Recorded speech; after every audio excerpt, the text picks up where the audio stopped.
So I'm risking something here. Yeah, I get threats, but you know what? It's worth it to me.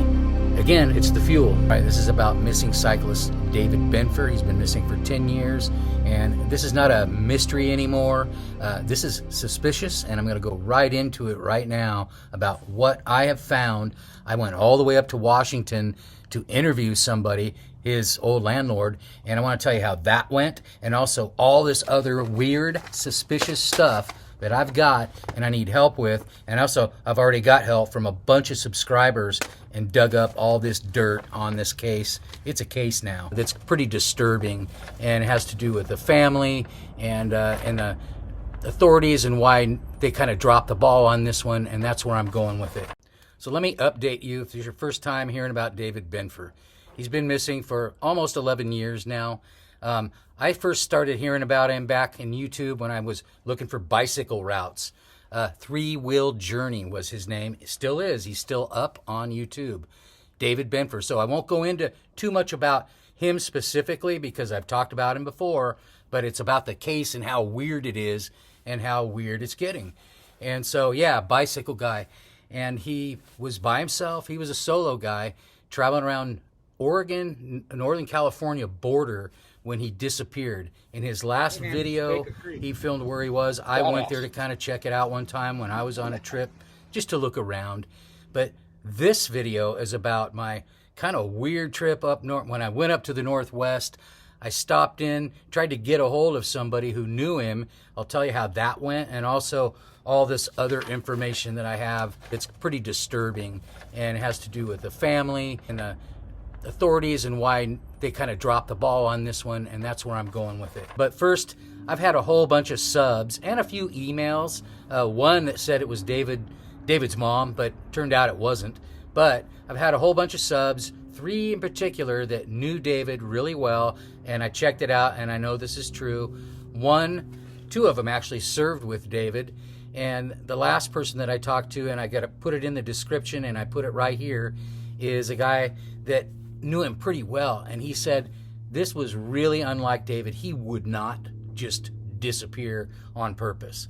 So that's where we start with this. We start on kind of David's attitude and the way he was, and he wouldn't just like up and disappear. So with that in mind, and also these other people that said, no, he was a great guy, easy to talk to, and didn't seem like the kind of guy that would do that. And I've always told my subscribers, viewers, that I make these videos specifically started because of this guy, David Benfer, and how he just up and vanished. I challenge anyone to find another case, another situation, because it's not even a real case yet. No one's made a case of it. I'm the first one, with a couple of people helping me, that's really brought this to light. So that's why I started all these videos, and how I really kind of go deeper in some of them, because this is my life on a bike, alone, solo, almost all the time. So there's no missing persons records at all. There's no crime, nothing public. The family's never filed a missing persons report. And first, a lot of us were thinking, well, maybe he just wants to be left alone. But then after talking to people who knew him and how it was way out of character, and some of these things that I found out, financially about this, that's what brought this to a head. And that's why I'm going to carry it further and also include all this information for you to look at. And you can look deeper into it. I've already gone pretty deep. But so I won't mention names, and I'm not accusing anyone of anything here, but I'm just suspicious like a normal human would be, and just investigating a person who's been gone for 11 years. Pretty normal, I think. So any sort of people that have got mad at me, threatened me. I was threatened. He'd done kind of some weird things through the email to take down 2 videos. Those kind of things make me even more driven. They give me fuel, like I've said in other videos, to keep investigating. That's why I do this. And the one thing that got me was just in the beginning here was a family who didn't appear to be worried about their sibling or their son or whatever. And so I looked further, and then friends and people that knew him said, yeah, that wasn't like him.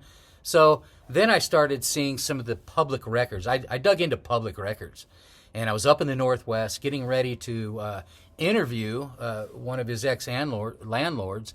And as I was digging around, I found out, and these things are public, and they are just, assumptions, and I shouldn't assume, but I'm going to, is during that time, right when David was disappeared, his mother's house was signed over to David's brother.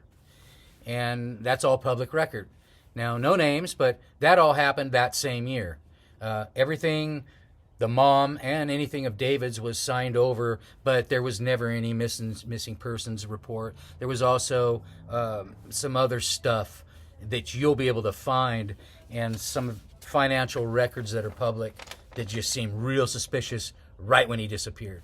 That's why I really kept going on this one.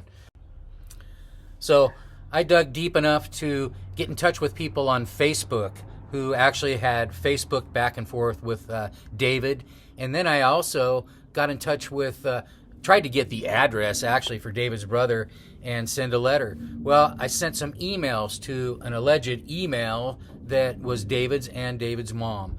I don't ever get any response. I also sent a Facebook to a Michael Benfer that looked like he might have been David's brother, but I don't know.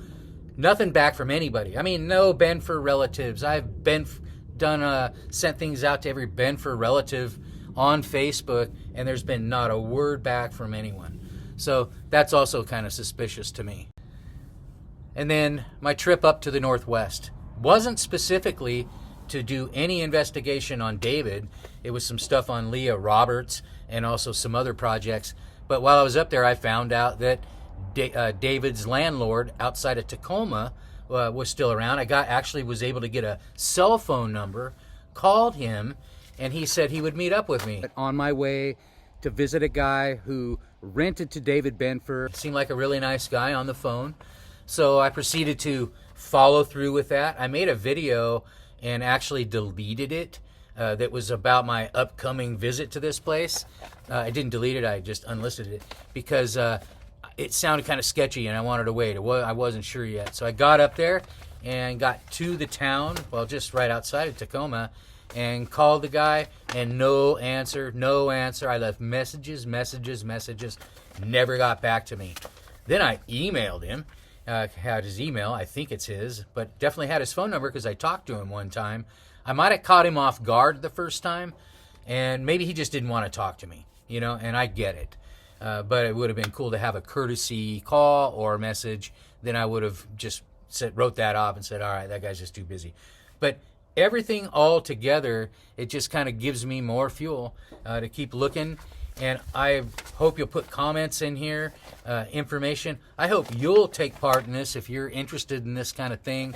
If you're a cyclist, hiker, if you're a person who travels alone a lot, this should intrigue you. If you can look for any other case like this, please let me know. David Benfer, 3-wheel journey, cyclist, gone almost 11 years now, and this hits home. Thanks for watching. Please like and subscribe. Check out the other videos on David that I have here. I've made a couple, but that first one's very important. Thank you.